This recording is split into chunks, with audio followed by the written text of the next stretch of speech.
Bonjour Michel. Bonjour Marie-Ève. Ça va bien? Oui, ça va très bien, c'est mardi.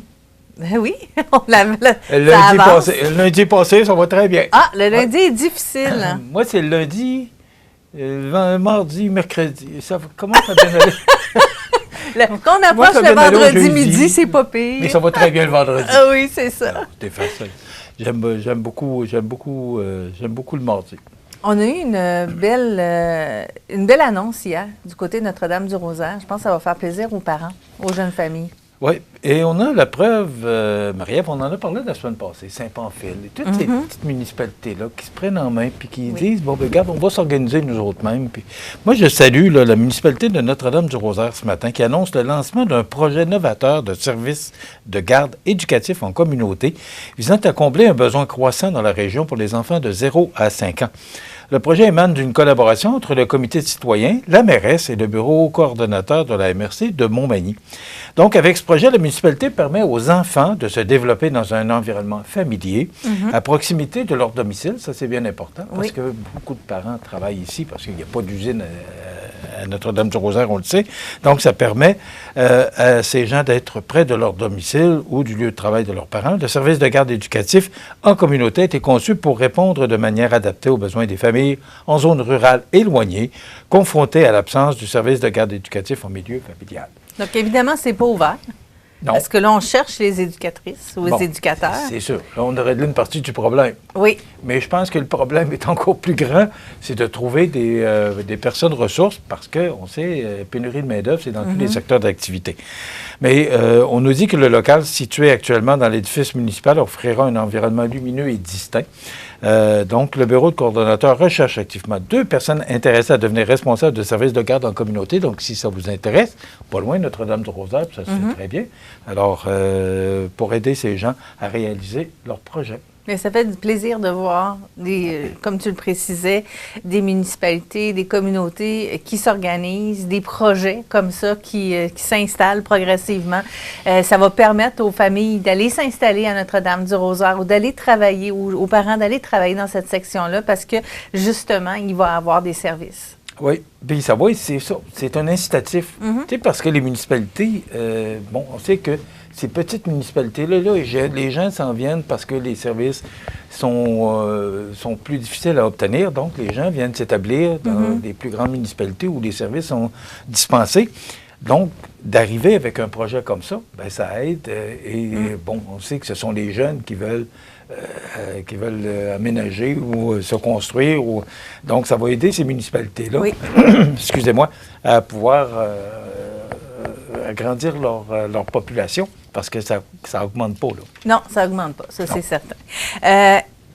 Va falloir attendre encore, hein?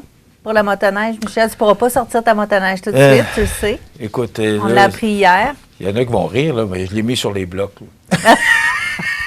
Non, mais j'en ai pas de motoneige.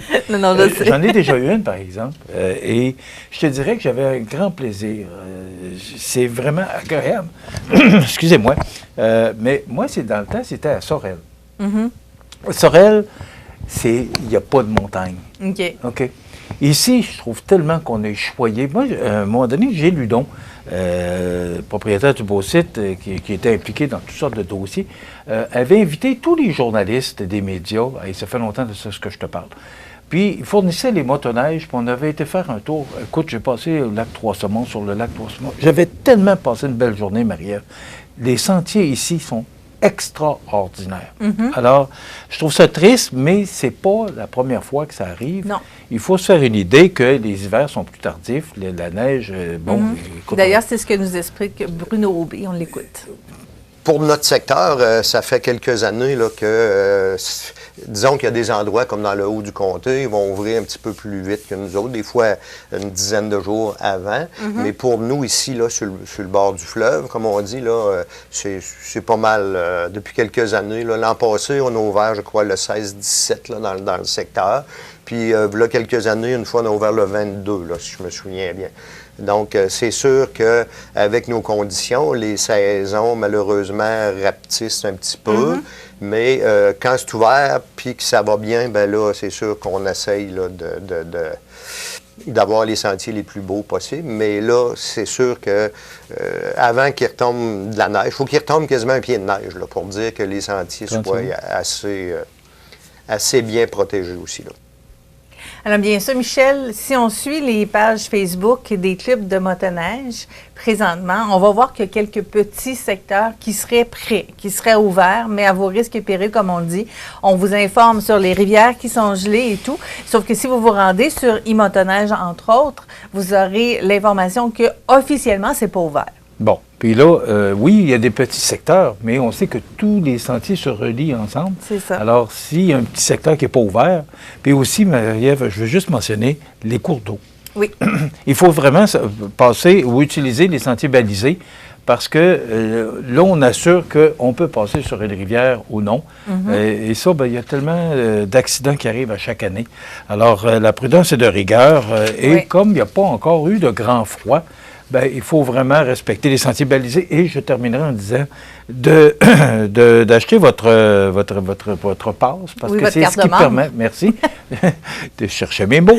Alors, cette carte de membre permet justement au club de motoneige de pouvoir avoir de magnifiques sentiers et d'entretenir. Tu sais qu'il y a beaucoup de bénévolat là-dedans. Oui, puis l'entretien, ça coûte quand même cher si on parle de la machinerie et tout ça. Oui. Donc, merci beaucoup, Michel. C'est toujours un plaisir, Marie. Alors, on va vous donner rendez-vous à demain pour l'émission Beaujeu de Côte-du-Sud. Et le mercredi, vous savez, c'est la chronique culturelle. Entre autres, on va s'entretenir avec, en partie, Gabriel Chante, qui sera ce vendredi du côté de Montmagny. On sait que Guy Nantel sera également en spectacle cette fin de semaine. Sinon, une foule d'activités à proposer encore une fois.